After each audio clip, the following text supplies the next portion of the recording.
sandball. What is a sand?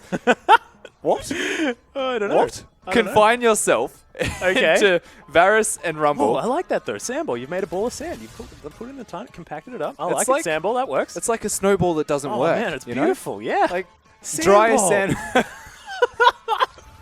Oh goodness, we should have rehearsed this. The sandball. So bad it worked. Beautiful, beautiful. Well, no, look, we're not saying sandball ever again. Please. Yeah, LGD look. might be sandballing now in ban phase, but no, Alistair and Lulu are going to be taken away here by Chago's Veranda champion select. Tom Kench is going to be banned away from V, from Moore, from Swift, potentially. Doinby probably plays him in the mid lane, but Tom Kench, it's been banned, as has now Graves. We'll see what LGD do on the red side of the map. Yeah, thankfully getting rid of the Tom Kench. It was the biggest pest that was taking Marin down. He was also completely unkillable. It was the largest toad I've ever seen in my entire life. Oh, yeah. It was unbelievable. So, smart. I think they needed to ban that champion. I think now that they've learnt their lesson, they should probably continue to ban appropriately. Just get rid of the Tom Kench. Consider the Trundle ban. I don't think it's essential, though. Oh, look at that smirk on Swift's face as well. He knows. Yep. But Ryze left available. V or Doinby, of course. Doinby played it a little bit more, I believe. I think they both play it, but it's primarily V. Ah, primarily V. For some reason, I just remember Doinby on the old Ryze every now and again. But Amy now considering what he wants to grab. I wonder whether it will be back to the TBQ interesting game phase where he decided to pick up the Riven, but it's not going to be. And Marin hovering over the Mundo once again. It's going to be locked in. That is a better draft. Trundle's going to be taken now as well. Swift, please. That is a much better draft from LGD. They've got two of the power picks right off the bat. The Mundo, you would assume, going to jungle. The Trundle can do two roles at the same time. That's true. And you don't give them the Trundle to counterpick the Mundo. You take them both. So it's a very good draft. It's the flexibility, right? That's most important here is the fact that you can put Trundle in multiple lanes. You can put Mundo in multiple lanes as well. You can chuck him into the top lane if he feels like it. Works fantastically as a magic damage soak, honestly, into a Ryze if it is going to be V playing it. But this is where things get scary, right? Is Doinby's back on the LeBlanc one more time. Means that Wayless can counterpick it if he feels like it. Depends on what he wants to play. Of course, plays a decent Kassadin. And MF's available. This is a ridiculous draft. Yeah. Oh, so target bans are great, right? But you're also leaving open champions that are arguably better than target bans in Ryze and Misfortune. Doinby is a ridiculously good LeBlanc as well. That's obvious. We saw that one, right? Yep. Frost Queen's claim, LeBlanc, super strong at the moment. It's played in the LPL, as you're seeing. Played in the LCK as well. Yep. People are responding to that LeBlanc with Lux. I have seen that one. I don't know if Wayless plays it. Lux is basically the AP version of Varus, if you think about it. Well, but that's probably not a great thing. So I was considering a couple of different things. But of course, Wayless is known for playing basically every champion on Summoner's Rift. Yeah. So champion pool has never been an issue, but he's going to lock away the Ahri here. Yeah. And Imp, thinking about the Ezreal, has been a big pick. There's been a big challenge at the moment. People saying that Ahri is the best champion in the game. Really? Yeah. A lot of people now, I'm not going to say everyone, a lot of people think that Ahri is actually overpowered. Means that, Frost Queen's claim does sort of unlock landing all of your buttons. Exactly. You press Frost Queens, you press Ultimate, they flash. 100%. Yeah. Yeah. Well, more considering the Braum to pair with this Misfortune. And if that Wombo lands, that's just despicable. Adding some extra tankiness as well. If Swift picks up a tanky champion here at the same time, they get to be more comfortable in the fact that they have picked, I guess, squishy-er laning champions. But Ryze gets disgusting. I don't know what to do about Ryze at the moment, the current stage of the game. So the interesting thing right now is, drafting-wise, LGD's team comp is very mobile. Very mobile, and then they've got two overbearing tanks. True. The Trundle can disrupt the Misfortune ultimate if they time it right. Kind of denies a lot of the team fighting. And then Chagu's side, no mobility on two of their carries, their top laner and their AD carry. And then they've got a tanky support needs to stand in front, but they've got one mobile champion who needs to get to the back line. Difficult when it's an Ezreal. So honestly, I don't have a foreseeable way where they'll be able to kill Imp. Yeah, it feels like Chago picked a lineup that plays very much like a Juggernaut is supposed to, right? Where you're sort of slow moving, but if you manage to get into the right position to destroy people, you are definitely going to. You have the tools to do so. Yeah. It's all about how it plays out, but Amy is going to be picking up the Kindred here in the jungle, so Marin going to be heading towards the top lane with that Mundo. We mentioned flex picks. That is exactly what they're going to do. Last time around here on the draft, it is going to be the jungle it picked up for Amy, so a little bit of extra aggression here potentially from LGD in the earlier stages of the game. This is such a just power pick drafting phase. Everyone's got a power pick. Literally every single person is a strong champion to an extent. Ari and LeBlanc. I'm looking at Braum as being the only question mark there, really. Well, Braum's just so good at complementing He's always his been team, good, right? Yeah. Like, he's never been bad, so Braum's always going to be good. LeBlanc and Ari are the two question marks in my mind, but we've seen LeBlanc work, and we know Ari works. We're just yet to see yet to see Wayless in particular actually put into effect. That's very true, and the question mark for me is on Amy, and can he get around and affect the map the same way that Swift managed to in game number 1, especially after the momentum that QG now have. Yeah. I mean, stepping back out onto Summoner's Rift against this team, I couldn't imagine what it feels like, but it can't be great, Rusty. It was a perfect game until they dove the Nexus. Yeah. That's not a great place to start with in game 1, but I mean, if anyone can do it and not tilt, it's Marin backing up this LGD side. And he is definitely going to be tested right now, but let's get onto the Rift.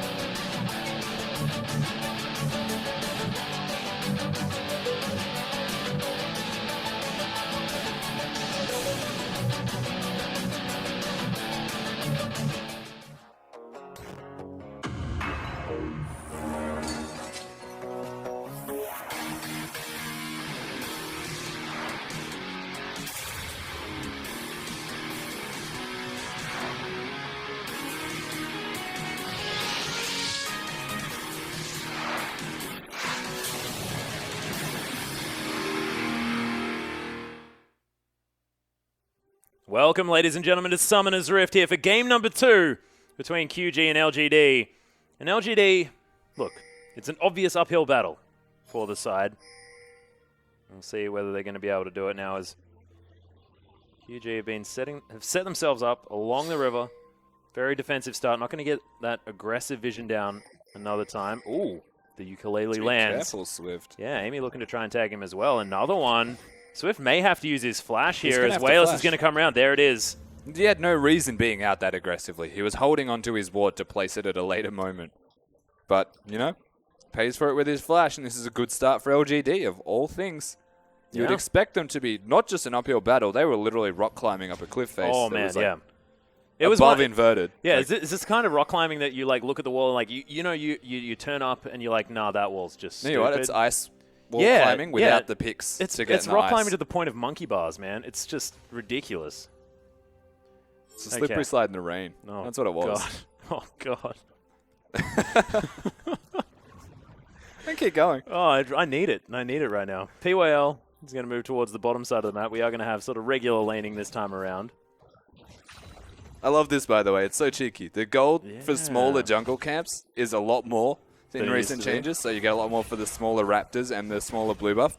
You can afford to take it. It's 20 gold, and it's a little bit of extra experience, so 1 creep less for level 2, and you can absolutely cheese your lane opponent with that. But speaking of cheese, we might be seeing some. Yeah, level 2 gank. Yeah, nice ward there to be put down. RGB doesn't seem to he's so far up this lane as Amy does manage to at least get the flash out from the Rise, which is such a big deal. I mean, this is what you have to do against a Rise, right? You can't do anything in a 1v1 scenario, like that's what I feel, but you can gank him pretty effectively early on. And LGD actually asserting some dominance here on the bottom side of the map. Yeah, they've got control of the lane. They've got the level 2 advantage also, so comfortable positioning here for LGD in their bottom 2v2. Considering they don't know where Swift is, and they also know that Amy's on the other side of the map, it's a lot of blind aggression. But you know what? They look very confident in doing so. Well, Swift is not going to find a blue buff. He's a level up, though. He can fight. Yeah, couldn't actually quite get there. But Imp taking a bit of damage from that Make It Rain. Lands the Mystic Shots, though. Doesn't get stunned by the passive of Braum. But I mean, this is slightly to be expected, right? I mean, you're not going to be as mobile on the Misfortune. It's harder for you to really get amongst it. Yeah, It's all about that ultimate later in the game. The interesting part is they're also waiting for level 2 in that bottom lane, because once the Unbreakable's there with the slow from the Braum, you've got the threat of the stun, and then you also can't do damage to the Misfortune with an Ezreal, because it's all blocked. Yeah, that's a good point. They are making things difficult as far as walking around that turret is concerned, but they still had the upper side, so that's good. And speaking of Unbreakable, more demonstrating its usefulness here against the horrible poke of Imp and Swift. Yeah, he is the first gank for the Rek'Sai. And Swift, of course, known for his timing here, and he's waiting right now. I think he's waiting for the Braum shield. And then a slight bit of over-aggression from PY. If he uses the pillar at all, I would say that's the moment where he wants to go. Yeah, there it is. Yep. He makes his way through as well. There's a stand behind me from Moore, looking to try and get in exactly the right position. The knock-up comes down. LGD just stacking on top of each other. Swift grabs first blood. PYL, he's going to get stunned up. This is the fantastic thing about Braum. Target selection is the name of the game, but PYL not going to fall this time around. And QG, once again, aided by their jungler, are going to pick up a kill. This time, though, LGD answer. LGD, Amy managing to find a pick onto V there. Didn't have his flash available from a previous gank, so smart decision from Amy and the right one, as we're going to see this again in the bottom lane. Remember, no pillar available for PYL, so no way to defend Imp from the gank. And creative pathing here from Swift puts him so far behind LGD's bottom lane that they can't flash to safety, and then you get to see the top lane gank. Yeah, and Amy does a lot of damage. So that was about a 20 minion stack. I can see why V was confident. Very difficult for the 1v1 to ever favor Marin, but the gank was there. The kill they wanted was there. And this is much more of a game than the last one. Yeah, most certainly is. And we're talking about a top lane Mundo here as well. And one thing that we spoke about when Mundo was sort of heavily in the meta was you have to deal with him before level 6 with jungler help at some stage. Does that still occur here in the sort of the Rise matchup when they're both trying to scale? Sort of. I mean, it depends on where your goals are as a team comp, right? Like, if you're looking to win the laning phase as the Rise and snowball heavier over there, then sure. As Swift found Amy. Yeah, Doimby's going to be here as well as Moore, who's heading around. The Ignite's down. He's trying to dance away. And Amy... Oh my goodness! I was expecting that to kill. The potion, definitely MVP. Seems like someone is smiling at LGD at the moment from, you know, I don't know where. Someone's smiling. Yeah. Someone up high with a lot of power has decided that that Ignite shall not kill the red. Of course, the red pot from Amy is what saved him. Let's not make things up. Too many spells missed from Xiaogu there. If the chains connected, it was a kill. The Braum Q wasn't in range to ever connect, so it was unlucky from Moore to not be there. They don't get the kill, but of course a lot of pressure was placed, and really, I mean, Doinby was the one who had to burn his summoners, so if he stays alive in middle lane, things are fine. Yep. But already Swifty's completed here for Swift, and it's not anything like the previous game. I mean, Amy has managed to pick up a few more buff camps. That is definitely true than Swift, but he's definitely farming well here. 22 to 17, already has the Swiftness boots. The difference between the two was the level 2 cheese gank in top lane. A lot of experience was given to Swift in advantage, and he's gone for the boots of swiftness from that extra farm. And sure, the blue buff was stolen. Didn't really matter because he found himself a kill. Everything's evened out. And the difference here is Swift will be able to outtrade Amy because Amy is very squishy until level 6 with the ultimate. Yeah, incredibly true. He's going to be at that level 6 point pretty soon. You can see QG now utilizing the extra pressure that they gained to really put it down onto LGD here in the bottom lane. Being said, LGD are going to be able to farm this one up relatively effectively, and Amy going to grab his second red buff of the game, possibly putting him towards that level 6 mark. Wayless, despite the fact that, you know, every time we look at this lane, things don't necessarily seem to be going that great, he's keeping up in farm very, very well. Marin's also playing this very smartly. The top lane was frozen, and instead of breaking the freeze by last hitting minions, he's actually decided to go to the Krugs and just farm them and keep it frozen. So, oh, wow. Doing work right now, Marin, in decision making, making sure that he stays ahead in that lane, and you can see that reflected in the farm. Yeah, it's true. 63 to 46 at the moment, so he got helped out by Amy, and he's now formed himself a little bit of an extra lead due to that advantage. But Swift, he's got his eyes on the bottom lane here. It's keeping down PYL and Imp. Did that ward just die? Oh my goodness. Their vision just ended. Oh, that pillar was god tier. Dodges out of the way of the Winter's Bite as well, but it may not be enough to save him. The stun comes in, and PYL, he's going to get his dose of the pain. Both of these bot laners have died on the side of LGD. Oh, no. This time, if he's going to be okay, but yes, oh no is correct. There's no minions, actually. Amy has no chance. They're looking at it aggressively. They need the minion wave to be stacked with enough minions that they can safely execute a dive. Level 6 for Amy might help. Honestly, though, V's just going to do that every single time. He's just going to clear the wave. And there's no chance of you even diving him because the minions cannot hit the turret. Yeah. So time wasted right there from Amy. Well, certainly. He's going to have to head back into his jungle, keep farming up, but that is more time that Swift is able to counter jungle him. Took away the Gromp and as well, I believe, counter jungled that Wolf camp. But now Amy looking for Doinby. Yeah, Swift finds POL. Moore is there at the same time. Very patient is Amy at the moment. Doinby is very hard to gank. The chains land, but he's going to break them himself. Surprisingly smart play here from Doinby. The way that he's working around the orb, he's not letting the true damage hit him because he's using his spell rotation, waiting for the orb to come back to get off his distortion spot before going back. So very evidently has played against a fair chunk of Ahri here, Doinby. Knows what he's doing against that champion. Yeah, that's very true. Well, once again, Wayless is farming very well. V is going to discover Amy. That's so clever. Yeah, it just hops over, but there's the flash. Uses the ultimate immediately, does Amy, though, so he's not going to be dying in the next little while, but timed beautifully by Doinby for that extra burst. It is going to be, in fact, the Rise that picks up the kill, and that's an easy one. The jungler falls. Oh, the flash over the top. Oh, my God. Doinby and Wayless really just...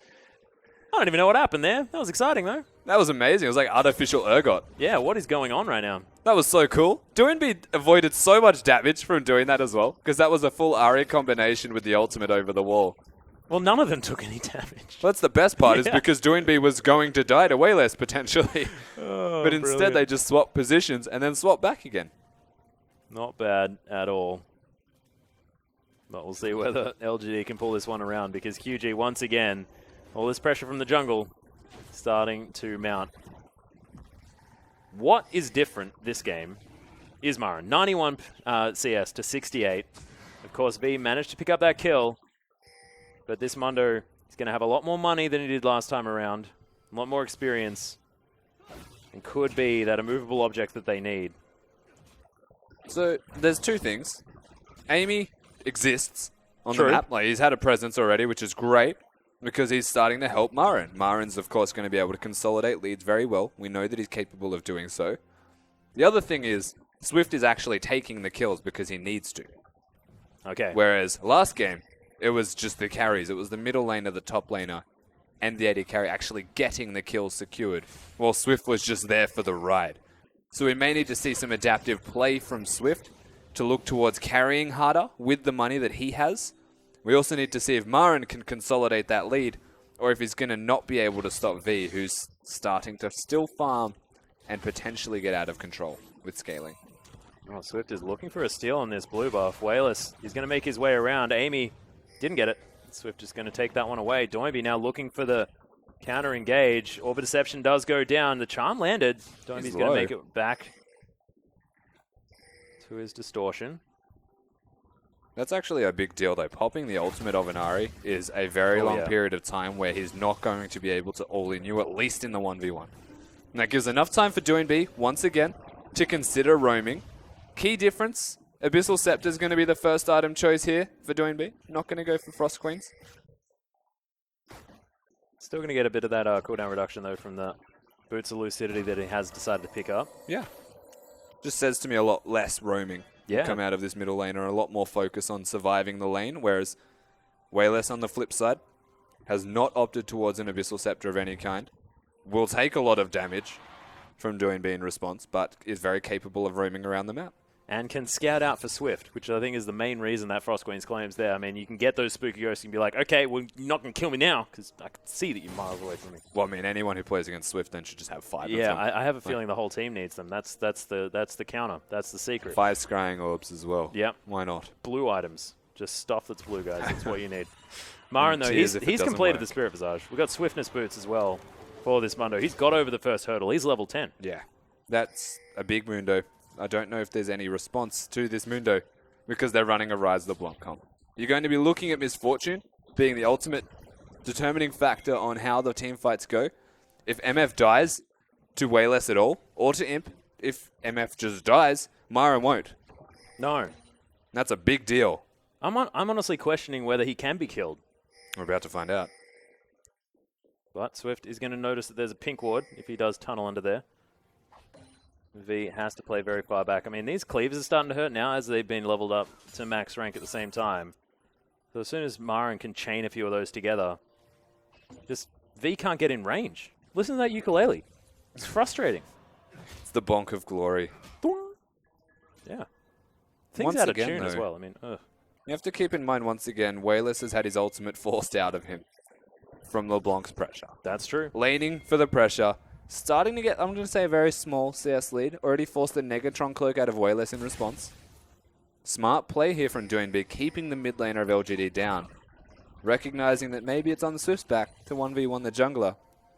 Or to help the bottom lane snowball instead. Because, again, this is the threat to kill Mundo. Misfortune. Yeah, and this has been something that's been very useful against LGD as well, is that if you put sort of Wayless in a mindset that doesn't necessarily suit winning very well, you can have an effective time, because this guy is an emotional player. Yeah. It's definitely something to consider, and game one might have even been enough to tilt him off the face of the earth. Well, it would have been enough to tilt me off the face of the earth. I wouldn't have played the game for another 3 weeks, I don't think. Yeah, I wouldn't have been capable of I it. casted it, I might not. Yeah. Ugh. Yeah. I don't want to think about it, Rusty. Nightmares. It was impressive. Let's look at it from that side.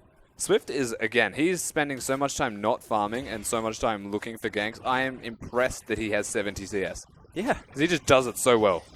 And Amy's sitting on 48 as sort of a range champion that sort of wants to be getting around and getting this level of farm, but not going to happen this time around. And the Locket is the choice as well here from Swift, you would have to say. Yeah, After that Aegis. Creative decisions here, looking to help the rest of his team carry. A fair chunk of magic damage does come out of Ahri, a bit out of Ezreal, and Mundo's mixed as well, you have to say, with the cleavers. Yeah, basically, he's mostly magic damage, you have to think.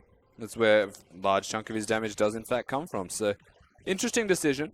I think it helps their mid-game team fighting because it's a big power spike in the way of preventing magic damage. That's a good point. You just kill the physical damage dealers. Though easier said than done, of course, when one's a Kindred. Yeah. True, but as you saw, QG, they seem to have no problem dealing with the Kindred here because we saw Doinb. I mean, they saw the ultimate come out and they knew exactly how long that was going to last. Yeah. Knew exactly how to work around that Lamb's respite. They certainly do. Now, bottom lane did just get a turret. That was an organic 2v2 turret. So credit where it's due to Chagu. Their bottom lane's putting in work. And once again, they're looking to be a present threat. Doinb, you need to be careful. Yeah, Chain's going to miss. Wolf going to come out and do a bunch of hurt onto Amy, who's like, I want this 25 gold so bad. Oh, Just dance towards it. nope. Not happening. Not happening. All of that effort. Now, Wayless does still have his ultimate this time. Just doesn't have a lot of health. Doinb did have to go to base, so Swift will cover this one. And once again, we're seeing a big lull in action at the moment. I feel like the biggest turning point is probably going to be once the Aegis is completed into a Locket and potentially Boots completed from the Rise. I think there's a point where they could teleport and look for objectives. Yep. I don't know if they'll utilize that point, though, given how big Myron is already. That's the point that I was about to make there as well, is it when we can get this massive Mundo into a potential team fight here for LGD? Well, I mean, if you're LGD, you're probably looking to get Myron actively into team fights right now. Yeah, because this is where they're winning, right? You could be content with having him split push and accrue a lead, but you need to remember that Rise is just going to continue to snowball anyway. Yeah. So this is a point where Chagu are going to be happy. As you can tell, Doinb's loving life. Still, it's like the old game never ended. Doinb's still just having a lark about here in the mid lane. He basically is, but yeah, LGD's immediate response should be, well, we have a big Mundo. We know that Doinb can't do damage to Myron. Why don't we somehow utilize the Mundo, bring him mid, look to maybe siege, look to maybe team fight before Wayless loses all of his health this time. It's a good idea. Because he's really struggling. He is in PYL. He has to walk away from Doinb here as well. He's looking to try and pick himself up a cheeky one to the offside. Yeah, Mundo scratched his back there. I know how you feel. Yeah. He's like, yep, no. But Peko, he's the one that's got to deal with Marin, which makes sense. Of course, he doesn't have a lot of armor just yet. Yeah, Zamunda has no armor just yet. He's got the Doran's shield, and he's got some health. He's got a lot of health. Might have a rune or two. So Marin's used the ultimate. He's looking to stay around and fight. LGD, they do know they've got some strength behind them. They're feeling confident. Yeah, Imp's going to make his way in, help Amy out. He's just going to smite that one away.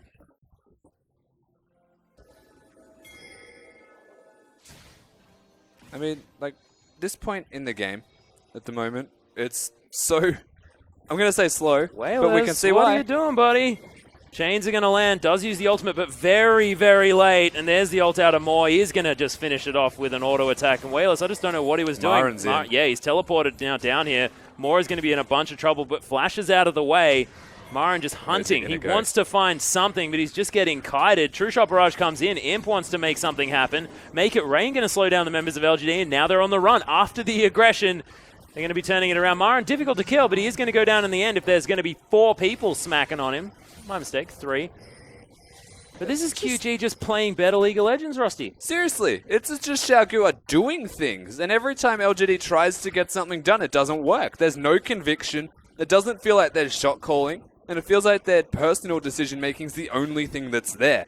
Middle lane, Doinby's a beast. Wayless has done nothing this game. He did nothing last game. The LeBlanc's a bigger issue than anything else, and he picked Ari into it.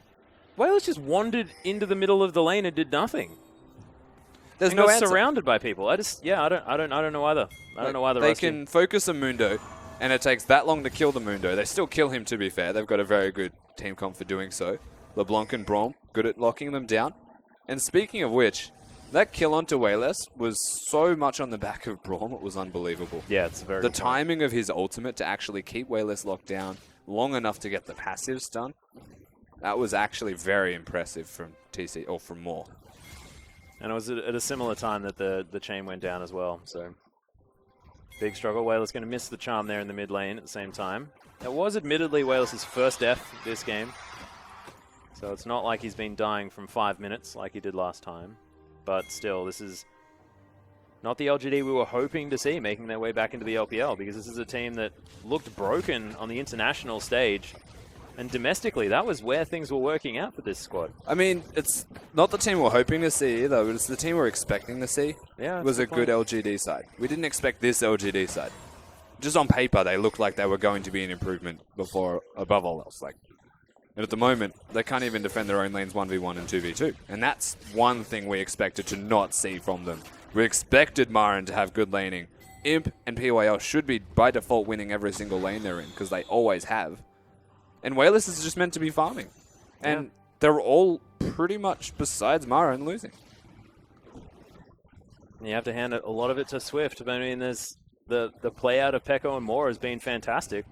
I want it to stay impeccable, but I just feel like that pun's a bit awful. It's POL and Imp just holding on to this. And look, the one thing I'm really worried about is the fact that this isn't the final form of this team comp at all. QG want to be grouping together. They want to be utilizing bullet time. They want to make sure that Moore can get these ultimates across multiple members. At the moment, it's being used to grab picks. But there's so much more that this Xiaogu lineup can do. Yeah. Doinby is toying with them. So, I mean, we're at that point of the game already where this LeBlanc is so confident that he's just going to sit around and be a massive pest. Wayless is on struggle street 100%. I mean, Swift's 30 CS ahead. The consolidated difference between V and Marin has been met. They're basically back to where they were. 2 kills onto the rise has evened them out. Yeah, exactly, definitely. Any power spikes that we're looking for from Marin on this Mundo is going to be in the way of armor with the next buy, and he's actually just got it. So, I mean, resistances against the relevant champions that are doing a lot of damage isn't going to be there, and one Make It Rain could actually turn the entire game. Well, Swift looking to try and steal away this blue buff, but Amy's going to make it there in time. They're pretty squishy, and LGD have grouped up for this one at least. V coming in for a flanking play. Yeah, Doinby's hanging around as well. He's not on a lot of health, but lands the chain onto PYL. Not going to have a very healthy troll in here as Peko. Fantastic positioning for the bullet time, but Wayless going to use his displacement to get himself out of there. Lambsdorff spike goes down. Amy not going to die from that just yet. Yeah, LGD looking for it. Wayless managing to dash forward. POL is so low, but look at Doinby's damage. Swift manages to pick one up. Doinby grabs the next one, and you can see this. Yeah, Rek'Sai is unkillable. Wayless very, very low. Going to be able to use that Orbit Deception to get the movement speed to get out. I mean, like, Swift is tanky. Swift shouldn't be dying. That makes sense. Doinby went into this fight with 400-odd health. Yeah. And 200-odd mana. Like, I've stopped questioning it. Less than half health. Look at his mana pool, Doinby. And look at how relevant he stays throughout this entire thing. Moore and Swift are the two caught out of position. V forces the Lambs respite over here on the side to Amy and PYL, who are both low. And this is where, honestly, I thought LGD should come out ahead. But Doinby manages to stay in these fights. I have no idea how. Swift just does not look like going down anytime soon, and Peko's positioning is perfect. The jungle Rek'Sai is more difficult to kill than the top lane Mundo right now. That's the thing, and this is a Mundo that honestly was laning very, very well. It's not like he was behind. I know, he's free farming, and there's just no way to kill this Rek'Sai because his item is straight into tanky stats. And he's also reasonably mobile. The knock-ups that's stopping people from doing things, and it's also the lack of focus. Because every single time Doinby pokes his head out, they look to him and they're, kill the LeBlanc quickly. And Swift is just sitting there hitting them anyway. Yeah. Well, Amy looking to try and pick up this turret. Dances away from it. But they're just going to lose the top lane turret, and Imp has to deal with Doinby, who's, like you said, being a menace. And one thing I do want to change is the fact I said that the bullet time was in a decent position. It was a zoning bullet time for the most part. Yeah. Wayless just dashed out of the way, and there was nobody else in it. It was QG's, mistake there, but still able to capitalize on the positioning towards the backside of it. Doinby can't quite find his way in. And this is one of those situations again where I will say this game is closer to being on a knife's edge than the last one, but with a 6k gold lead for Xiaogu. That's a blunt as hell knife, dude. Yeah, exactly. We're not using the edge of the knife, at least. Yeah. This game is on a knife flat. Oh, God. Yeah. It's like flipping a coin, heads and tails, Xiaogu win, but if it lands on its side, LGD could actually.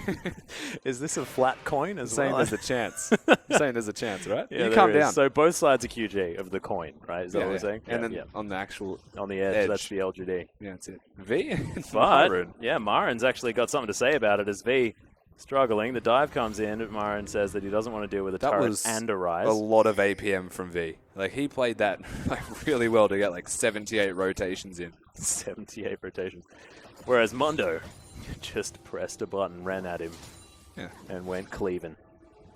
Yeah, threw the ukuleles at him. Yeah. Xiaogu, two big items here. It looks like a Rylai's Crystal Scepter as well is going to be the item of choice for Doinby. Has some very creative item builds and decision making. I've never seen someone as creative as this guy in the middle lane, so it's nice to see him continuing that trend. I actually don't mind the Rylai's at all.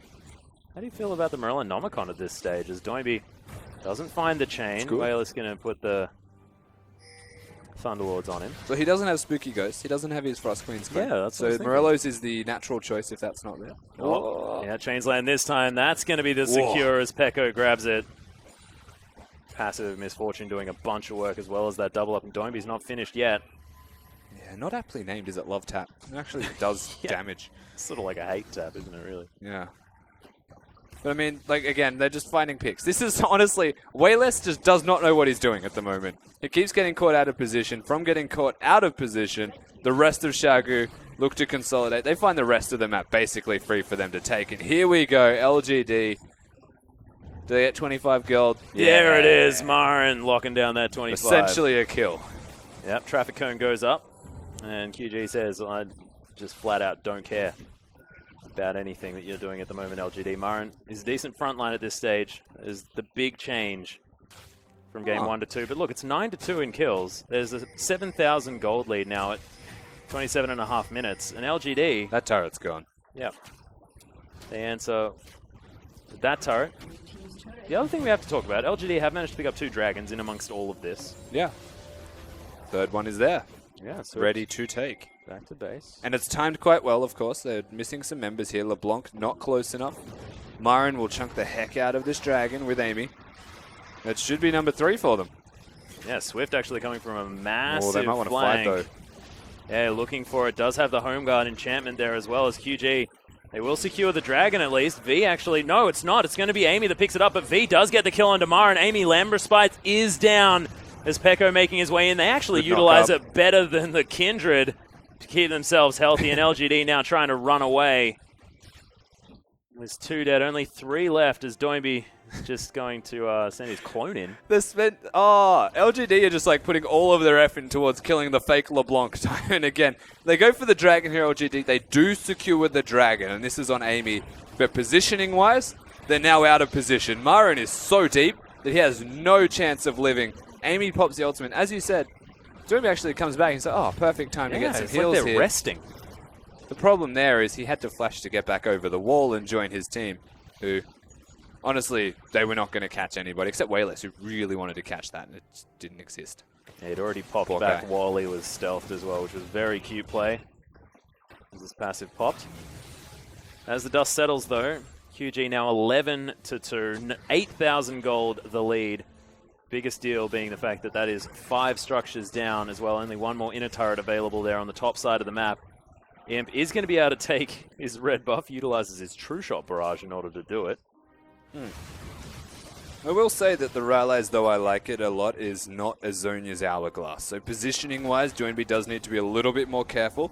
I think you'll find that Xiaogu will utilize Vision a lot more than they will just brute forcing their way into everything.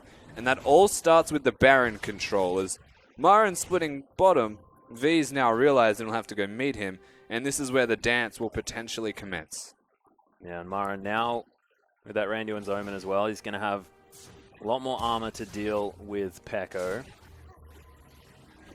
But is it going to be enough is the real question here. Luden's Echo's completed now for Wayless as well. Frost Queen's claiming Abyssal Scepter there as well. Alacrity enchant on top of his... That's a nice pink one. Yeah, very cute. Revealed the red buff. Yeah, QG though heading towards this top side. Pretty textbook stuff. Yeah. The wave gets trimmed just a little bit. V. That's a lot of damage. Mara, and the ultimate comes out, but he might actually have the burst. If that Q had landed, I have a feeling that it would have been pretty close, but not going to find it there, and Marin is going to escape, but that is very scary news here for LGD. The fact that, you know, Marin had V's number earlier on, but it's not the case anymore. And that's why I really like the itemization here from V, because he's gone for the Void stuff. I've no doubt he'll probably just try and teleport in once he gets back to base and get some mana inside his mana pool. LGD, they know, but this is all a dance again. This isn't actually doing the Baron. This is forcing LGD to the Baron to then chunk them out. If they find a pick from that, then that could be the game. Yeah. And it just looks all too easy for them to get them into these positions as well. It's like LGD is dancing to QG's tune. Oh, Charm lands on a Doinby, though. This could be an opportunity. He's very low for the next potential fight. Subjugate is sapping him even further. It's going to mean that Swift is going to be very tanky. Not going to have that one. Oh, True Shot Barrage just doesn't do enough damage. That is surprising. Of course, magic damage. Having the Abyssal Scepter is going to help a lot when you're doing B. Does get out with his life only barely, as Pico's going to watch that TV and shoot at it. I love these recoil animations, honestly. Duck Hunt, man. All of the Xiaogu side. It's wonderful. Phenomenal. But LGD, going back, grab themselves some extra health, looking to try and find their way into this game, into the series. They're trying to find their way into the LPL again for this split, Rusty, because we just haven't really seen them show up just yet. Rumor has it they're still searching. Yeah. Free TVQ. We're not actually sure they're at the venue. Who's at these people? It's not true. It's not true. It's just on it. Look, and look, we can talk about LGD not showing up, blah, blah, blah, blah, but QG have been playing immaculate League of Legends. Yeah. It's very easy to sit here and say that the side that's losing, which they currently are, of course, LGD, aren't playing well, but credit where it's due. Honestly, Xiaogu looks so crisp at the moment. This game is not over. Let's be reasonable. And Doinby and Peko are definitely demonstrating that they deserve a spot on this lineup, but you can see a fight breaking out. LGD just getting poked from all angles right now. Wayless looking for a charm, is holding onto it for now as Imp throws across the True Shot Barrage. Doinby is going to find Mara, and he gets stunned up, but he's very tanky. They're looking for Peko. There's the make it rain. Everyone's slowed. V's in. Yeah, V's going to find it. There's going to be the fate. The Lamb's respite. POL just out of it. Not going to be able to get anything done. And QG, they're just so patient with everything that they do. The auto attack follows Whalers for kilometers, it seems. And Peko going to slow down Ma and now uses his Randuins, but I have a feeling that's going to be all that she... No, he's just going to wander away. That's fine. It's bullet time. No, he cancelled it with his E. Oh, it's not going to matter, Rusty. It's okay. It's not okay. They're going to take down the inhibitor. And that is a 4-0 in favor of QG. 15-2. They've not died a whole lot. In fact, Doinby hasn't died this whole series. It's reminiscent to SKT's first game in the LCK, how Faker decided that he wouldn't die either. Doinby is taking a leaf out of his book. I don't think they can end. Pekko's probably dead. This could be... Yeah, Misfortune's dead, so that's going to be a kill for POL. They all need to recall. I feel like there's a chance that there's a Baron play right now. I just feel like there's a chance. Well, one of the turrets went down, I believe. Well, So we're going to see this one again. This particular fight was them catching Moore and doing me out of position, but Moore's ultimate was so good that they were all slowed for a prolonged period of time. One thing to note is there is no bullet time from this Misfortune. He just sits there and like runs at them the entire time, just auto attacks with no regard for health. V turns it on, just flashes at them, and tries absolute best to make it happen. And he definitely does. Doinby, very awkward play in there actually, flashes and misses the distorters. LGD, they're making that Baron play, we said. Yeah, looking for it. 4,000 health now on the V's Baron. in. Shot Barrage not going to do too much. Swift in the backline. Massive knockups, but V, like you said, so much DPS coming out of this QG squad. The Baron's still there with the 800 jungle health. is dead. QG now There are it the is. ones that own it. Swift says, I'll take my time killing this one if you don't mind. And that's a double kill for Doinby. That's the clean ace. And QG looking filthy on Summoner's Rift. This is a really strong Xiaogu's side. The minions are almost going to end the game by themselves. Thankfully not. That would be too insulting as this side showed up. This certainly is did. a ridiculous Xiaogu. That was one of the most convincing 2-0 victories I have ever seen in my entire life. And Xiaogu are looking like the team to beat right now in the LPL. Seriously, EDG went down 0-2 in their first best-of-3 series to RNG. Yeah. We thought this was going to be the feature matchup. I was having an inkling if the winner of this best-of-3 is the one to beat. You're absolutely right, because Xiaogu, they came second last split. They lost to LGD in a best-of-5. And this was beyond clinic levels.